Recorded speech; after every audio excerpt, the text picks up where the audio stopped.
Welcome students. पिछले lecture में हमने क्या क्या सीखा था वो एक बार पहले देख लेते हैं। आज का लेक्चर स्टार्ट करने के पहले देखिए, हमने प्रिपरेशंस देखी थी एल्काइल हैलाइड की, एल्केन्स के थ्रू, एल्केन एल्काइन के थ्रू एंड एल्कोहल्स के थ्रू। एल्केन के अंदर हम क्या करते थे, हेलोजनेशन रिएक्शन करवाते थे Cl2H म्यू या Br2H म्यू इस टाइप से, ठीक है। सनलाइट भी ले सकते हैं या इलेक्ट्रोलाइसिस भी करवा सकते हैं। देन एल्किन एल्काइन में हमने HX की रिएक्शंस देखी थी। हाइड्रो हेलोजनेशन जब करना हो तो एक H और एक X आके ऐड हो जाता था उसके अंदर। मार्कोनिको और एंटी मार्कोनिको एडिशन उसमें आते थे। एंटी मार्कोनिको कहाँ आता था, जहाँ HBrH2O2 रहता था ओनली, ठीक है। HClH2O2 होगा तब भी नहीं होगा एंटी मार्कोनिको, ध्यान रखना। ओनली HBrH2O2 के केस में होता है। अच्छा, इसी में हमने ये भी देखा था कि अगर डाई हेलाइड्स लगाने हो, विसिनल डाई हेलाइड्स अगर लगाने हो तो हमें X2 लेना होता है और साथ में सोलवेंट CCl4 ले तो भी ओके, नहीं लो तो भी कोई दिक्कत नहीं है, ठीक है। नेक्स्ट एल्कोहल से हमने RX बनाया था, जस्ट डिस्प्लेसमेंट करवाया था हमने। अलग अलग रिएजेंट्स यूज़ किए थे, PCl3 PCl5 है ना, Br2 KI, इस टाइप से अलग अलग रिएक्शंस रिएजेंट्स से हमने करवाई थी, ओके।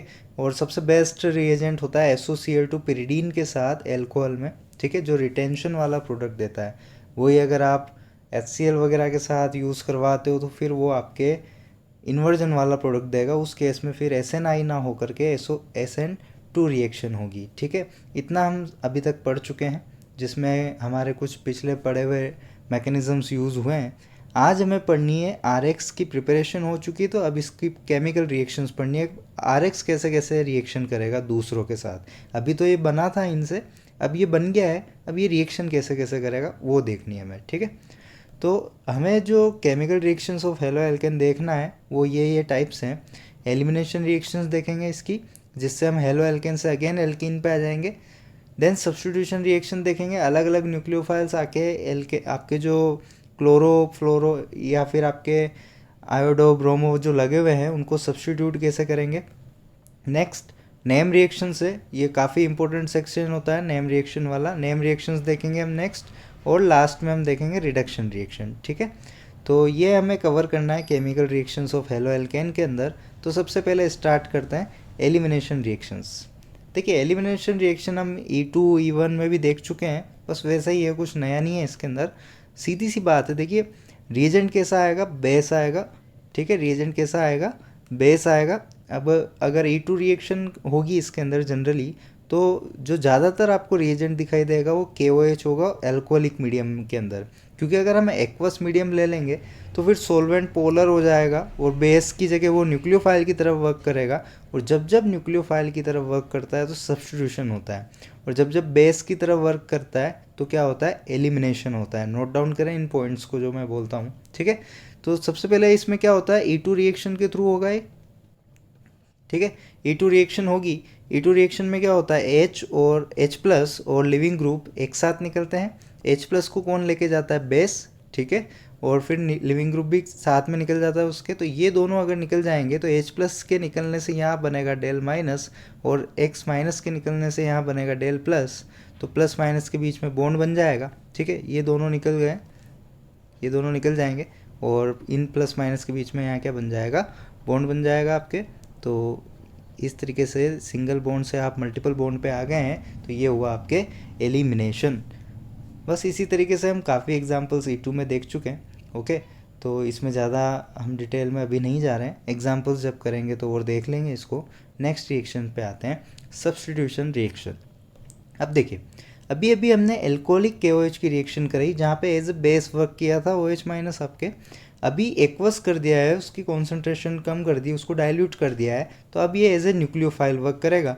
और एज ए न्यूक्लियोफाइल जब वर्क करेगा तो सब्स्टिट्यूशन रिएक्शन बताएगा। अब देखिए, OH माइनस आके आपका सब्स्टिट्यूशन किसके ऊपर करेगा, लिविंग ग्रुप को बाहर करके, ठीक है। यहाँ पर X आपका मोर इलेक्ट्रॉन नेगेटिव होता है तो इलेक्ट्रॉन्स अपनी तरफ खींच रहा होगा, ये सीधी सी बात है। तो यहाँ पर क्या बन रहा होगा, डेल प्लस, और यहाँ पर क्या हो रहा होगा, डेल माइनस।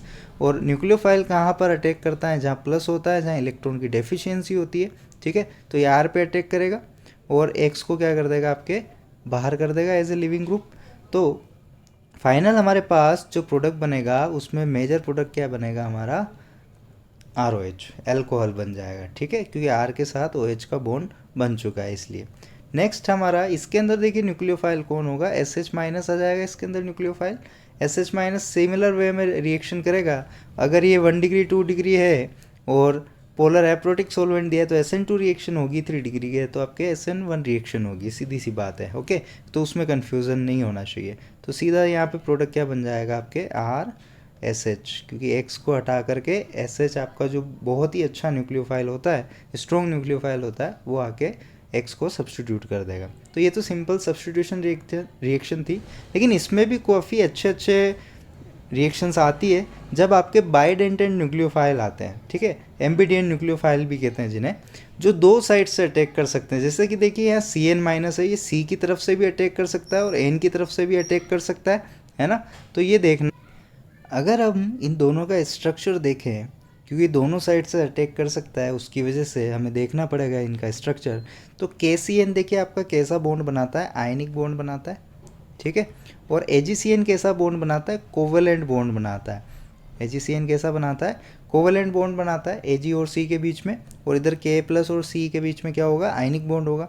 तो देखिए यहाँ तो ये आयंस में टूट जाएंगे और आपका जो C की तरफ से अटैक होके यहाँ पर क्या बनाएगा, RCN।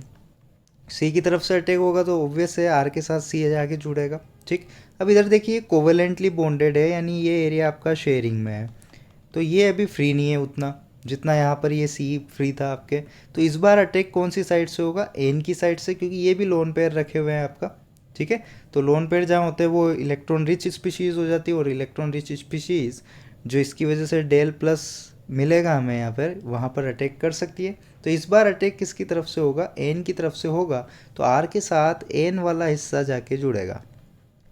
तो ये अलग अलग प्रोडक्ट बन जाते हैं हमारे जो एम्बिडिएंट न्यूक्लियोफाइल्स होते हैं उनके अंदर। एम्बिडिएंट न्यूक्लियोफाइल्स किन्हें कहते हैं, जो दोनों दो साइड से, एटलीस्ट दो साइड से अटैक कर सकते हैं, ठीक है, वो आपके एम्बिडिएंट न्यूक्लियोफाइल होते हैं। इसी तरीके के दो और हैं, देखते हैं।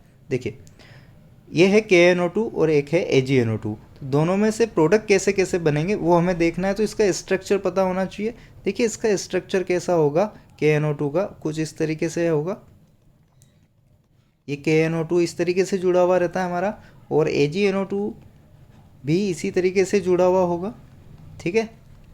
ये AgNO2 का स्ट्रक्चर है और ये KNO2 का। अगेन जब ये बॉन्ड टूटेगा तो ये K प्लस और O माइनस में जाके लगेगा, ठीक है। तो ये आयनिक बॉन्ड होता है आपके, और ये आपके इसमें कोवेलेंट कैरेक्टर थोड़ा ज़्यादा आ जाता है उस वजह से, ठीक है। तो अब देखिए अगेन ये K प्लस और O माइनस में टूट जाएगा, यानी इस पर जो अटैक करेगा वो कौन करेगा, O माइनस करेगा। तो इसके साथ जब सब्स्टिट्यूट हो जाएगा तो यहाँ पर प्रोडक्ट भी O के साथ बनेगा, सीधी सी बात है। जो अटैक करेगा यहाँ से ये जो माइनस बनेगा, ठीक है, ये अटैक करेगा इसके ऊपर, तो यहाँ यहीं से जाके जुड़ेगा स्ट्रक्चर। नेक्स्ट इसका देखते हैं, ये वाला हिस्सा तो शेयरिंग में है, फ्री नहीं है उतना, तो इस बार अटैक कौन करेगा आपके, ये, ठीक है। तो इस तरीके से प्रोडक्ट बन जाएगा हमारा RNO2, ठीक है। तो ध्यान रखिएगा कि कैसे हो रहा है सारा खेल। ऐसा नहीं बस NO2 दिखा तो सब्स्टिट्यूट करवा के NO2 लिख के आ गए, यहाँ पे पकड़ेंगे वो गलती करवाएंगे आपको, ठीक है। तो ध्यान रखिएगा इन दो रिएजेंट्स की जहाँ बाइड एम्बिडिएंट आपके न्यूक्लियोफाइल्स आते हैं वहाँ पर। ओके, नेक्स्ट है हमारी नेम रिएक्शंस, जो काफ़ी ज़्यादा इम्पोर्टेंट है, बहुत ही ज़्यादा इम्पोर्टेंट रिएक्शंस हैं। तो देखते हैं इनको वन बाय वन हम। इसमें जो मेजर है आपके फिंकलस्टाइन रिएक्शन, जिसे हम हेलोजन एक्सचेंज रिएक्शन भी कहते हैं। नेक्स्ट आती है Swarts reaction, then Wurtz reaction, and then Corey House synthesis. और भी होती है जो NCERT इसी में पढ़ा देती है, लेकिन हम उन्हें अभी यहाँ नहीं पढ़ेंगे, ठीक है। वो जब अप्रोप्रिएट उसका टाइम आएगा वहीं पे पढ़ेंगे हम उसको। जो प्योरली अभी हेलो एल्केन से रिलेटेड रिएक्शंस है वो ये वाली है, ठीक है। इसमें वुड्स फिटिक भी आ जाती है आपके, और एक आध रिएक्शन और भी आ जाती है, वो यहाँ नहीं पढ़ने वाले हम, ठीक है। हुंसडिकर वगैरह वो यहाँ नहीं पढ़ेंगे, ठीक है। तो ये चार हम मेन यहाँ पर पढ़ेंगे। उसमें सबसे पहले मैं ले रहा हूँ फिंकलस्टाइन रिएक्शन। इसको और क्या कहते हैं, हेलोजन एक्सचेंज रिएक्शन। हेलोजन में वो कुछ भी बोल सकते हैं, आयोडीन एक्सचेंज रिएक्शन होती है जनरली, ठीक है। हेलोजन एक्सचेंज रिएक्शन ये इसका एक और नाम है। उसमें भी ज़्यादातर हेलोजन कौन सा होगा, आयोडीन एक्सचेंज करवाते हैं इसके अंदर। क्या करवाते हैं इसमें, आयोडीन एक्सचेंज रिएक्शन। अब इसकी कुछ मेजर पॉइंट्स मैं आपको बता देता हूँ। देखिए एसीटोन क्यों यूज़ किया है, इसका बड़ा इंपॉर्टेंट रोल है एसीटोन का इसके अंदर।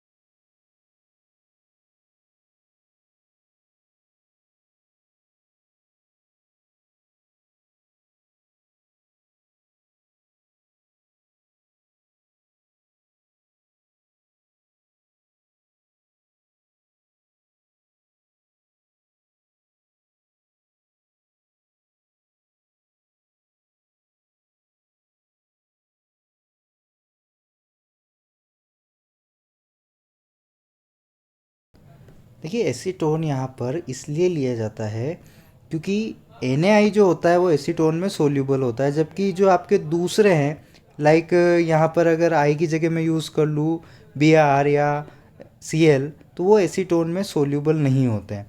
अब एसीटोन में अगर NaI सोल्यूबल है तो सीधी सी बात है आयंस में टूट जाएगा, I माइनस बना देगा यहाँ पर। ओके, तो ये एक्सचेंज हो सकते हैं। और यहाँ पे ये जो आई स्टार लगाया है जस्ट एक्सचेंज शो करने के लिए कि इस वाले आई की जगह पे ये स्टार वाला जो NaI के साथ था वो आ गया है। और ये जनरली इसका हायर आइसोटोप होता है।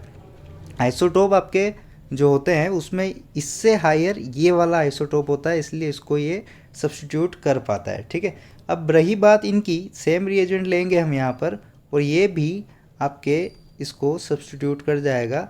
ठीक है, सारे जो हेलोजन्स है इनको ये सब्स्टिट्यूट कर जाएगा। इसका एक और रीज़न ये भी हो सकता है कि देखिए I minus is better nucleophile than this. ठीक है, तो जो स्ट्रॉन्ग न्यूक्लियोफाइल है वो वीक वाले को सब्स्टिट्यूट हमेशा कर सकता है, लेकिन वीक वाला स्ट्रॉन्ग को जनरली नहीं कर पाता है। ओके, तो ये इसका मेन बेस है फिंकलस्टाइन रिएक्शन का। और जनरली नाम के साथ ध्यान रखना हो तो देखिए आइन आइन यहाँ पर आ रहा है साउंड, अगर हम करें फ्रिंकलस्टाइन फ्रिंकलस्टाइन, तो आइन से याद रखें आयोडीन, आयोडीन एक्सचेंज। ठीक है, और आयोडीन में हमें लेना है NaI ताकि वो Na प्लस और I माइनस में टूट सके। और उसके बाद हमें सब्स्टिट्यूट करवा देना है हेलोजन से हेलोजन को सब्स्टिट्यूट। अभी तक हम दूसरे ग्रुप को सब्स्टिट्यूट करवा रहे थे, फिंकलस्टाइन रिएक्शन के अंदर हमने हेलोजन से हेलोजन को एक्सचेंज करवाया है, इसीलिए हेलोजन एक्सचेंज रिएक्शन भी इसका नाम है। क्लियर, इसका मैकेनिज्म थोड़ा देख लेते हैं। देखिए ये आपके NaI एसीटोन मैंने ले लिया है, यहाँ पर जो भी आपके हेलोजन लगा हुआ होगा वो, और यहाँ पर 3 अलग अलग ग्रुप लिए हैं ताकि मैं इसकी थोड़ी स्टीरियोकेमिस्ट्री भी डिस्कस कर सकूँ आपके साथ। अब देखिए बेसिकली होता क्या है, यहाँ SN2 रिएक्शन होगी। SN2 रिएक्शन में होता क्या है, न्यूक्लियोफाइल आपका किधर से आके अटैक करता है, बैक साइड से अटैक करता है और इन्वर्जन प्रोडक्ट बनता है आपका। कैसा प्रोडक्ट बनता है, इन्वर्जन। देखिए आई इधर ये लिविंग ग्रुप निकला राइट से, लेकिन आई किधर आके लगा है, लेफ्ट साइड आके लगा है। ठीक है, तो यहाँ पर हम देख लेते हैं इसका कि कैसे होता है ट्रांजिशन स्टेट। देखिए ये H हो गया, ये D हो गया और ये T हो गया। ठीक, अब I आपका किस साइड से आता है, बैक साइड से, और ये आपका लिविंग ग्रुप लगा हुआ है। ठीक, तो अब I के साथ तो इसका बॉन्ड बनने लगता है क्योंकि न्यूक्लियोफाइल ने अटैक किया है, और X के साथ इसका बॉन्ड ब्रेक होने लगता है। तो इसको हम कह देते हैं बॉन्ड ब्रेकिंग हो रही है यहाँ पर, और यहाँ पर बॉन्ड फॉर्मेशन हो रहा है। ठीक है, तो इस तरीके से इसकी ट्रांजिशन स्टेट बनती है हमारे, जिसमें आपके ये आइसोलेटेड नहीं होती है, ये जस्ट आपको समझाने के लिए बताइए, ये कोई बीच में ऐसे बनती नहीं है, इमेजनरी है। अब हुआ क्या, देखिए बैक साइड से अटैक हुआ है तो इन्वर्जन हुआ। अगर ये आपके प्लस में था तो माइनस में होगा अब इसका रोटेशन, या फिर अगर ये माइनस में है तो ये किस में होगा, प्लस में होगा। इतना सा होता है। अगर हम एक और स्टेटमेंट वाइज देखें इसमें, तो रिएजेंट और प्रोडक्ट आपके मिरर इमेज होते हैं एक दूसरे के। रिएजेंट और प्रोडक्ट आपके क्या होते हैं, सॉरी सबस्ट्रेट और प्रोडक्ट क्या होते हैं आपके, मिरर इमेज होते हैं, यानी एक तरह से रेसमाइजेशन हुआ है। ठीक है, इन दोनों के बीच स्टेटमेंट अगर ऐसा है कि सबस्ट्रेट और प्रोडक्ट कैसे होते हैं, तो मिरर इमेज होते हैं। ठीक है, इसमें फ्रिंकलस्टाइन रिएक्शन के अंदर। क्लियर, नेक्स्ट रिएक्शन पे चलते हैं, स्वार्ट्स रिएक्शन। देखिए अभी तक हम जब बात करते हुए आ रहे थे कि एक्स आपके Cl हो सकता है, Br हो सकता है या फिर I हो सकता है। तो एफ कब आएगा, एफ कब आएगा, तो वो आता है स्वार्ट्स रिएक्शन के अंदर आपके। क्योंकि देखिए आर एफ जब बनता है तो काफ़ी एक्सप्लोजिव रिएक्शन हो जाती है, तो हमें कुछ स्पेशल रिएजेंट्स यूज़ करने होते हैं। और इन सब पे एक नज़र डालो तो ये सारे हेवी मेटल फ्लोराइड्स हैं। देखिए हेवी मेटल्स लगी हुई है इन फ्लोराइड्स के साथ, तो हेवी मेटल फ्लोराइड्स होते हैं, या SbF5 भी आ सकता है, कोई दिक्कत नहीं है, +3+5 ऑक्सीडेशन स्टेट होती है इसलिए। ठीक। अब ये सारे क्या करते हैं, जो भी हेलोजन यहाँ लगा हुआ हो, जनरली यहाँ पर एक्स क्या होगा, Cl होगा आपका ज़्यादातर केसेस में, तो F उसको क्या कर देगा, सब्सटीट्यूट कर देगा। ठीक।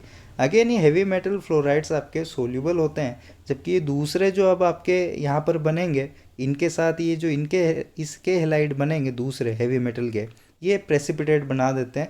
और यही इस रिएक्शन का ड्राइविंग फोर्स है, यही इस रिएक्शन का ड्राइविंग फोर्स है कि ये तो आपके सोल्यूबल होते हैं तो आयन में टूट जाएगा, जबकि ये जो दूसरे हेलाइड्स इसके साथ जब जुड़ेंगे यहाँ पर प्रोडक्ट बाय प्रोडक्ट के तौर पर, तो वो आपके प्रेसिपिटेट बना देते हैं। और प्रेसिपिटेट जब बनता है तो रिएक्शन किधर चलती है, फॉरवर्ड पर चलती है हमेशा, ध्यान रखिएगा। तो यही इस रिएक्शन का ड्राइविंग फोर्स है। अदरवाइज आपके F- वाले जो ClBr और I इससे जो बड़े न्यूक्लियोफाइल्स है उनको नहीं करवा पाता अदरवाइज सब्स्टिट्यूट। ठीक है, तो ये ध्यान रखिएगा। अच्छा, एक और चीज़ जो मैं फ्रिंकलस्टाइन रिएक्शन में आपको बताना चाहूँगा कि यहाँ पर आपके इक्विलिब्रियम सेटअप रहता है। कैसा रहता है, इक्विलिब्रियम सेटअप रहता है यहाँ पर।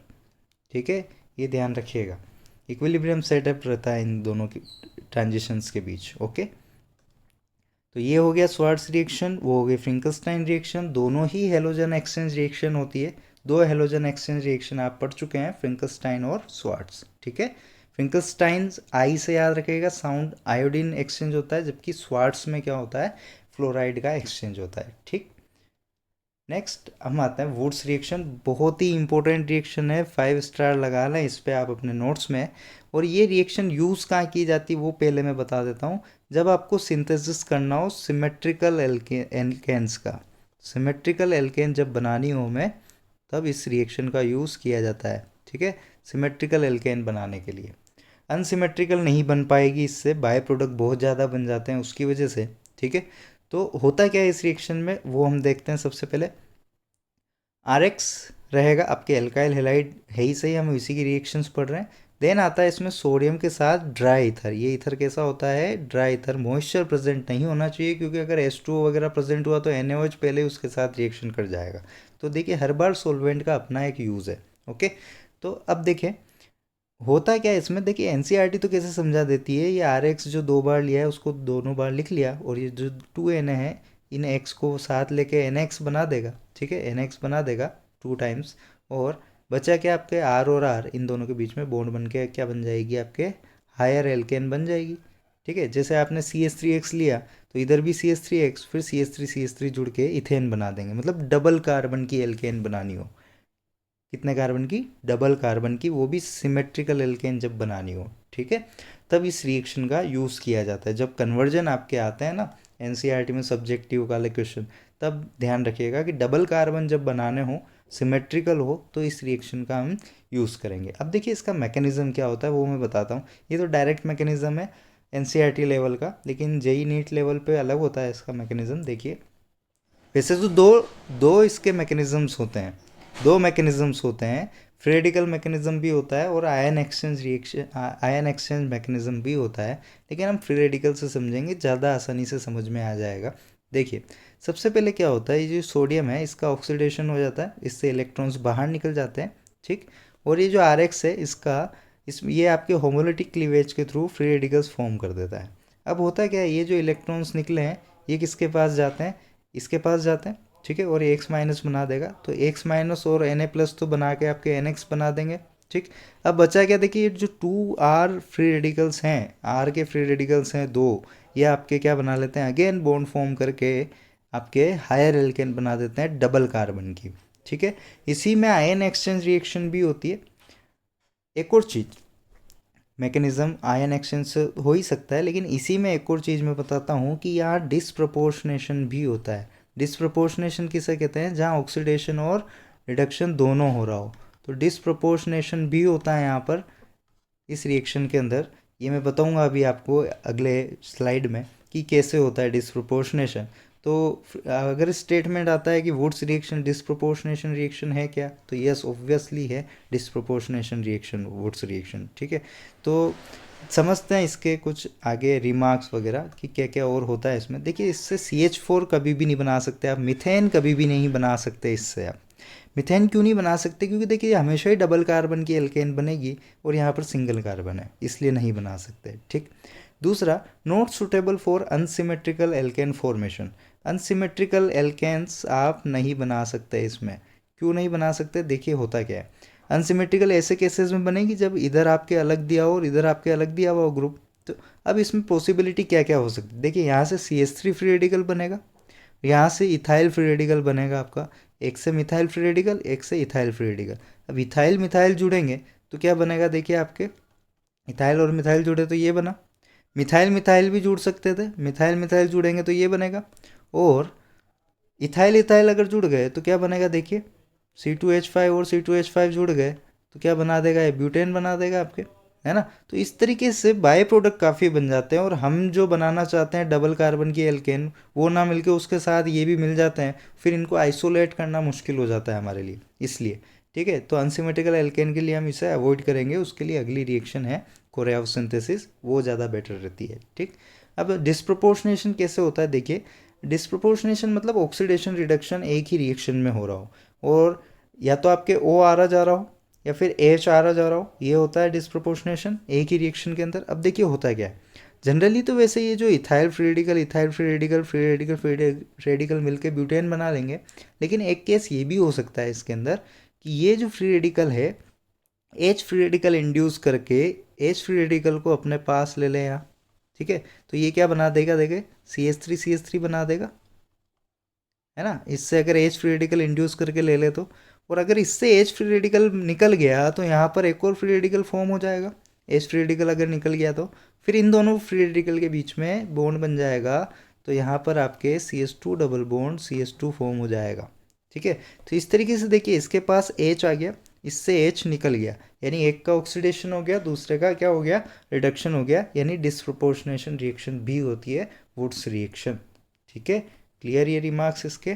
नेक्स्ट चलते हैं, इसके कुछ अच्छे वाले एग्जांपल्स करते हैं। देखिए इजी वाले बिल्कुल आपको कहीं भी मिल जाएंगे, कुछ अच्छे एग्जांपल जो आपसे गलतियां करवा सकते हैं वो मैं बता देता हूँ आपको। देखिए 3 डिग्री जब भी एल्काइल हैलाइड दिया हुआ हो तो मैंने बता रखा है आपको कि जो टर्शरी होता है always prefer elimination and primary prefer substitution, हमेशा ध्यान रखें टेप्स इसको। ठीक है, नेमोनिक्स के थ्रू। तो यहाँ पर आप सोचेंगे कि ये बनना चाहिए हमारा,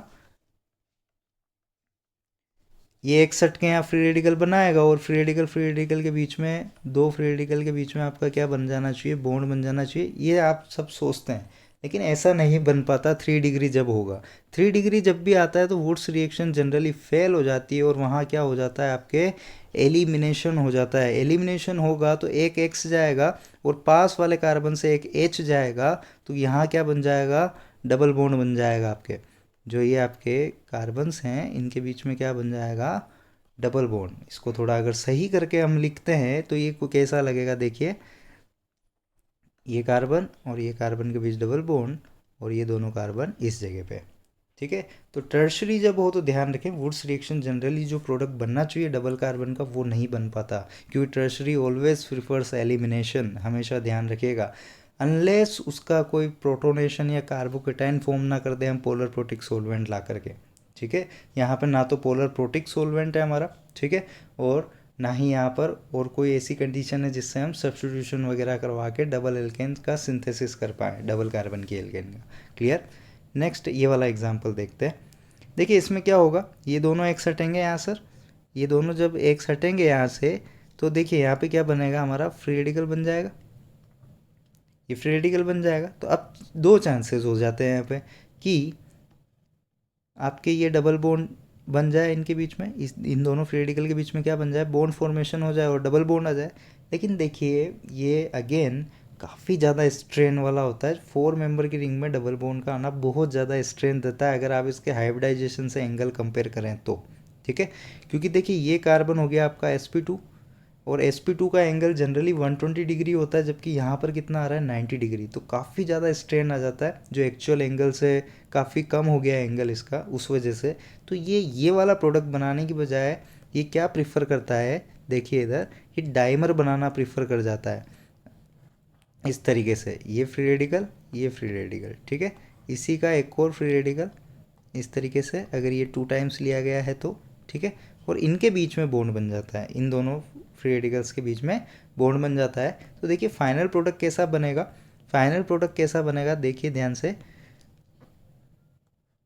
वो जो दोनों फ्री रेडिकल्स थे उनके बीच में ये बॉन्ड बन जाएगा, ठीक है, इस तरीके से बनता है फाइनल आपका।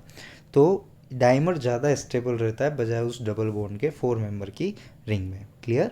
तो ये कुछ निराले एग्जांपल्स थे जो आपसे गलतियाँ करवा सकते थे, तो वही डायरेक्ट मैंने ले लिए हैं। नेक्स्ट कुछ अलग एग्जांपल्स भी देख लेते हैं जो नॉर्मली पूछ लिए जाते हैं एग्ज़ाम में।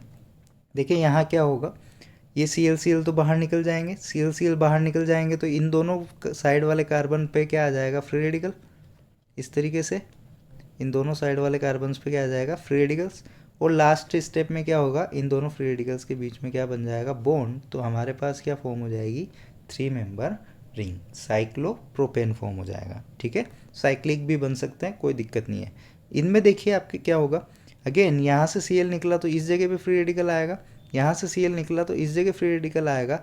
और देखिए ये इन दोनों फ्री रेडिकल के बीच में क्या बन जाएगा, आपके रिंग फॉर्मेशन हो जाएगी। तो क्या बनेगा, देखिए 1 2 3 4 5 6 मेंबर की रिंग फॉर्म हो जाएगी, यानी साइक्लोहेक्सेन बन जाएगा हमारे पास।